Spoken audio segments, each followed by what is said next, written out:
ଭାରସାମ୍ୟ ହରେଇ ଗଛକୁ ଧକ୍କା ଦେଲା ଆମ୍ବୁଲାନ୍ସ। ମୟୂରଭଞ୍ଜ ଜିଲ୍ଲା ଠାକୁରମୁଣ୍ଡା ଆନନ୍ଦପୁର 53 ନମ୍ବର ରାଜ୍ୟ ରାଜପଥ ଗୋଡ଼ଗଙ୍ଗା ଘାଟି ନିକଟସ୍ଥ ବାହାଘର ବାଙ୍କରେ ଜଙ୍ଗଲ ମଧ୍ୟରେ ଗାଡ଼ି ନମ୍ବର ଓଡ଼ି 01G0463 ଆମ୍ବୁଲାନ୍ସ ଗାଡ଼ିଟି ଶୁକ୍ରବାର ଦିନ 12 ସମୟରେ ଭାରସାମ୍ୟ ହରେଇ ଗଛରେ ଧକ୍କା ହୋଇଯାଇଛି। ଆମ୍ବୁଲାନ୍ସଟି କଟକରୁ ଝାଡ଼ଖଣ୍ଡ ସ୍ଥିତ ଚାଏଁବାସାକୁ ରୋଗୀ ନେଇ ଯାଉଥିଲା। ସେଠାରୁ କଟକ ଫେରିବା ସମୟରେ ଏ ଦୁର୍ଘଟଣା ଘଟିଥିଲା। ଦୁର୍ଘଟଣା ଘଟିବା ପରେ ଗାଡ଼ିକୁ ଲକ୍ କରି ଡ୍ରାଇଭର ଫେରାର ହୋଇଯାଇଛନ୍ତି।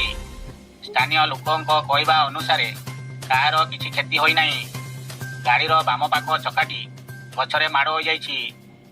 ପ୍ରଶାସନକୁ ଆମ ତରଫରୁ ଅନୁରୋଧ ଯେ ଏ ଘାଟିରେ ଘଟୁଥିବା ଦୁର୍ଘଟଣାକୁ କମ୍ କରିବା ପାଇଁ କିଛି ଗୋଟେ ପ୍ରତିକ୍ରିୟା କରନ୍ତୁ, ନହେଲେ ଭବିଷ୍ୟତରେ ଏହି ଘାଟିରେ ଘଟୁଥିବା ଦୁର୍ଘଟଣା ପାଇଁ ସରକାର ଦାୟୀ ରହିବେ।